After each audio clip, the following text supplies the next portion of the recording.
సహజనటిగా తెలుగు ప్రేక్షకుల్లో చెరగని ముద్ర వేసిన జయసుధ బాలీవుడ్ నిర్మాత నితిన్ కపూర్ ను ప్రేమ వివాహం చేసుకున్నారు. వారికి 2 కుమారులున్నారు. వారిలో పెద్దవాడైన నిహార్ కపూర్ హీరోగా టాలీవుడ్ లోకి ఎంట్రీ ఇచ్చినా రాణించలేకపోయారు.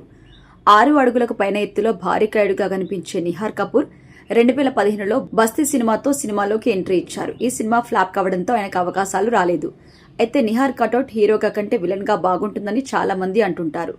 అందుకే దర్శకధీరుడు రాజమౌళి కూడా నిహార్ ని బాహుబలిలో బల్లాలదేవ పాత్రకి తీసుకోవాలనుకున్నారట. అయితే కొన్ని కారణాలతో ఆ ఛాన్స్ మిస్ అయిందని ఇటీవల ఆయన చెప్పారు. నిహార్ తాజాగా విడుదలైన హరిహర వీరమలిలో కీలక పాత్రలో కనిపించిన నిహార్ వరుసగా ఇంటర్వ్యూలు ఇస్తూ వార్తల్లో నిలుస్తున్నారు.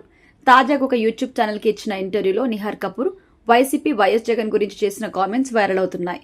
అమ్మతో పాటు నేను కూడా జగన్ ని కలవడానికి వెళ్లడానికే నా మెడలో పార్టీ కండువా వేశారు. అలా ఎందుకు వేశారో తెలియదు, ఎవరెల్లా వేసేస్తారేమో అంటూ కామెంట్ చేశారు.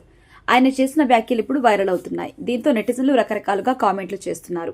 మీ అమ్మతో కలిసి నువ్వు కూడా జగన్ కలిశావు అంటే నువ్వు కూడా పార్టీలో చేరుతున్నావేమో అనుకుని కండువా కప్పుండొచ్చు అని కొందరంటుంటే టీడీపీ వర్గం నుంచి భారీగా ట్రోలింగ్ జరుగుతోంది.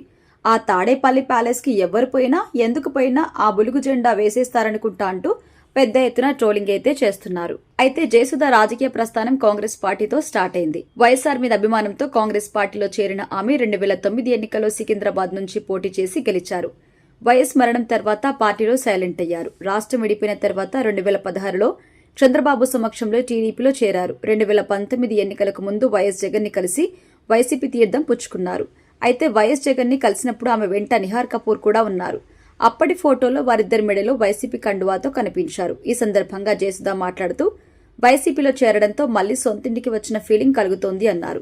జగన్ ఆదేశాలతో పార్టీని బలోపేతం చేయడానికి కృషి చేస్తాను అని స్పష్టం చేశారు. 2019లో వైఎస్ జగన్ సీఎం కావడం తథ్యమని చెప్పారు. ఆమె చెప్పినట్టుగా కూడా అయ్యారు. అయితే ఆ తర్వాత వైసీపీలో యాక్టివ్ గా కనిపించలేదు జయసుధ. 2023లో తరుణ్ చుగ్ సమక్షంలో భారతీయ జనతా పార్టీలో చేరారు. ఇలా ఆమె తెలుగు రాష్ట్రాల్లో ప్రధాన పార్టీలన్నింటినీ ఆమె అయితే కవర్ చేసేశారు.